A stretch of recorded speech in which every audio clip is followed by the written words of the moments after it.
सभापती महोदय, कामगारांची पगार आणि कामगारांचा असलेला भत्ता हा नियमित देण्यासाठी एसटी महामंडळाकडे तशी आर्थिक तरतूद आहे का? तर मागच्या वेळेला त्या कामगारांची थकबाकी आणि बाकीचे सगळे व्यवस्थित देण्यासाठी तुम्ही शासनाकडून एसटी महामंडळाला पैसे आपल्याला त्या ठिकाणी देण्यात आले होते, ही वस्तुस्थिती आहे. आता राज्य सरकार आपल्याला त्याप्रमाणे मदत करणार आहे का? एक, आणि ते जर न करता तुम्ही या कामगारांना पैसे व्यवस्थित रेग्युलर पगार म्हणजे नियमित पगार मिळणे, त्यांची थकबाकी तुम्ही बोललाय 6 महिन्यात देतो ती देणे, आणि त्याचबरोबर आता नवीन भरती तुम्ही करताय, ही नवीन भरती तुम्ही कॉन्ट्रॅक्ट टीमने करताय असं कळलेलं आहे. जर एसटी महामंडळ ज्यावेळेला चालतं त्यावेळेला त्या असंख्य लोक त्यातून प्रवास करत असतात आणि त्यांच्या जीविताची जबाबदारी ती त्या ठिकाणी निश्चितपणाने असते. माझी विनंती आहे की आपण ह्या कॉन्ट्रॅक्ट पद्धतीने जर भरण्याचा प्रयत्न केला तर त्याच्या बाबतीत मध्ये काळजी घेऊन चालवलं जाईल का नाही शंका आहे. म्हणून या बाबतीमध्ये आपण पॉलिसी निर्णय घेतलेला आहे का नाही, कॉन्ट्रॅक्ट शिटी आपण किती लोक भरणार आहात ते तशी भरणार असाल तर तशा प्रकारचे भरण्याच्या संदर्भातून त्या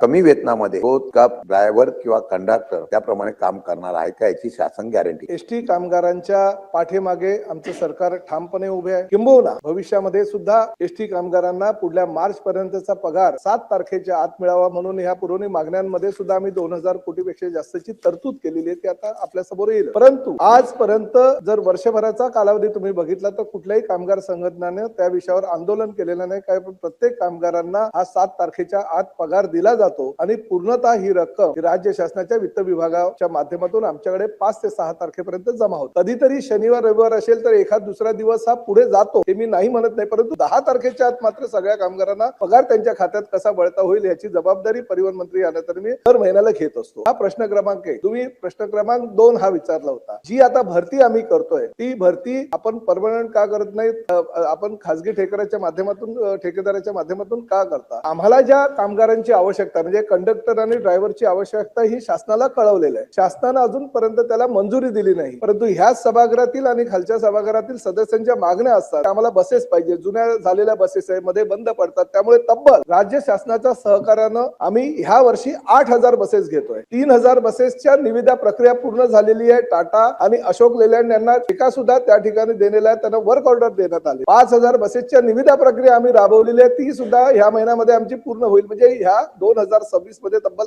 8000 बसेस रस्त्यावर येणार आहे. कामगारांची संख्या अपुरी आहे, कारण अपुऱ्या कामगारांमुळे काही कामगारांना आम्हाला डबल शिफ्ट द्यावी लागते आणि त्यामुळे कामगार बिचारा डबल शिफ्ट मुळे फार थकतो. साधारणतः 2500 आम्हाला कामगार लागणार आहे ड्रायव्हरच्या स्वरूपात. परंतु भरतीची प्रक्रिया जी आहे ती राज्य शासनाने आम्हाला मान्य केल्यानंतर ती प्रक्रिया आम्ही पूर्ण करू.